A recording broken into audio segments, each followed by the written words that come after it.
Hey guys, back in the swamp, back in my pretty red dress, waiting to get stabbed. Content warning for transphobia and vomit and fags and just like generally disgusting things.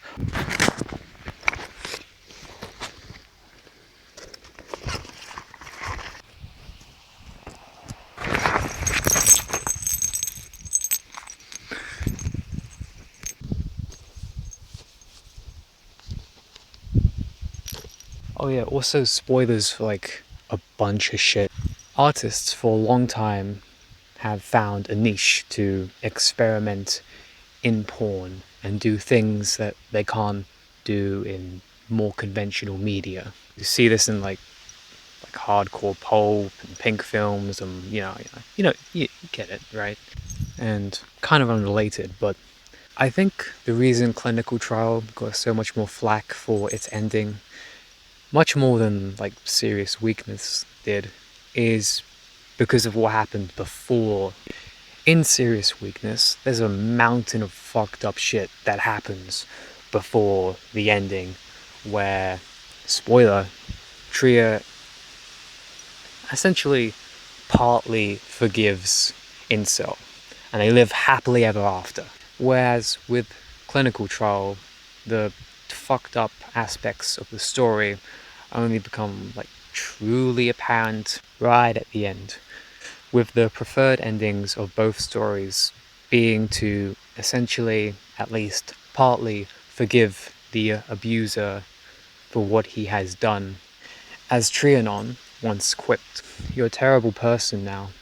I know you don't deserve this, but I don't have to make things line up. To be close, even terribly, is something I can't give up so easily.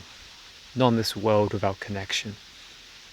Whether or not you like the ending of either, they're both not black or white. Personally, I think both endings are great. My point is that if you make shit that appeals to normies, they're gonna freak when you do some weird shit. So the stigmatization of pornography acts as a filter through which you can make some wild, bombastic shit. Enter. I'm a puppy, not a politician. I don't really care if some of my people die. I'm pretty left-wing, all things considered. I get rainbow cakes from my co-workers, so I'm a puppy, not a politician is true, and also it's really good. It's really fucking good. Published by Pent-Up Pup.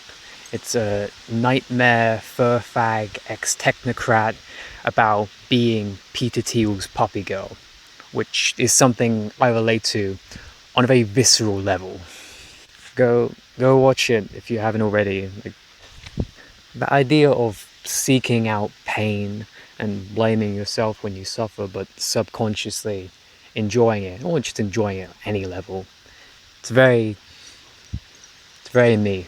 But this is not an uncommon subject in art.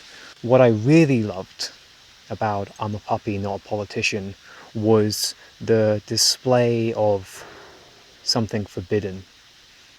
The enjoyment of being a broken and weak loser and the sheer horniness that is often associated with being that. It's horny. Like, it's really horny. It's comically horny. Like, they're talking about taking dick and they're fucking spitting out cum and then vomiting and their chest is getting fucking groped. It's like completely fucking balls to the wall, goofy horniness, which I love. And the music.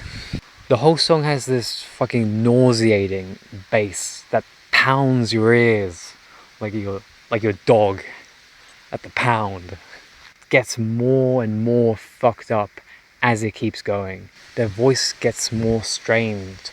The beat gets more violent as they get sexually abused. At this point, their voice is a piercing shrill, but there is no one who can save them. Their apathy towards others' needs has led to an apathy towards their own needs, both from themselves and those around them. They will be used like this until there is no puppy left. Only the absence of God.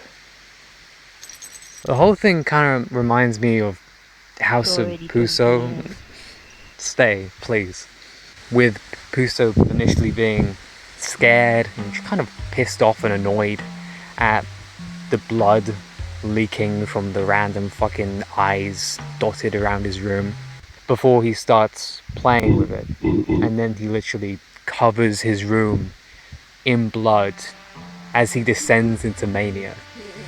If you've ever had a manic episode, or you've ever covered your room in blood, there's always a point where the horror of your situation starts to reveal itself. A point where you want to desperately return to where you were before you were what you are now, but you can't, so you collapse.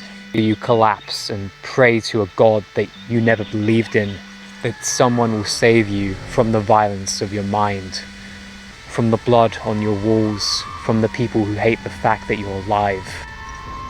But you're one of them. How can you call yourself better than them when you're one of them?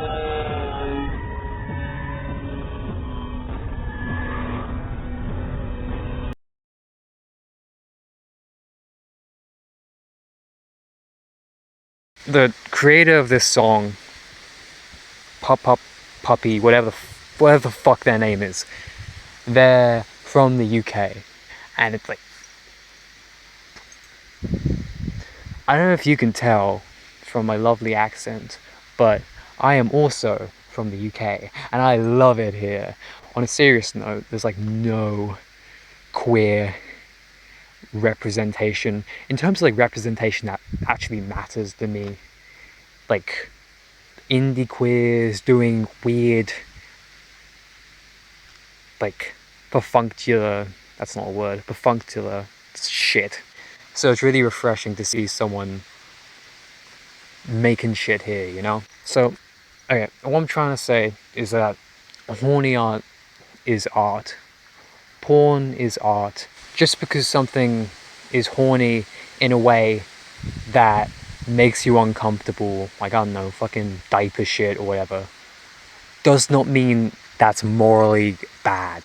That's just like an internal sense of disgust you've garnered from others, which is like fine, you know, I have it, but just like be aware of that. Porn in and of itself isn't inherently a bad thing either.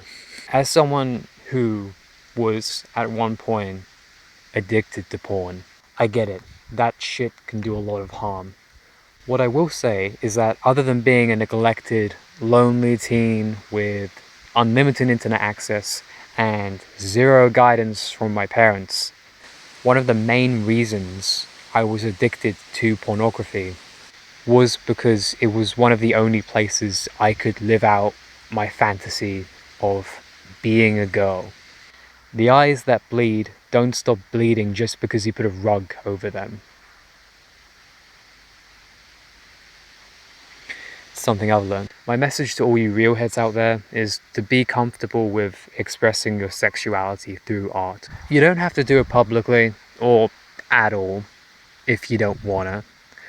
But what I will say is that easily my most treasured art made by others is shit that is weird and gay and horny. So make of that what you will. I like shit like that. I'm honest. So go be creative. Go be a creative fag out in the big world of whatever the fuck is outside your screen right now. Do gay shit, both literally and figuratively.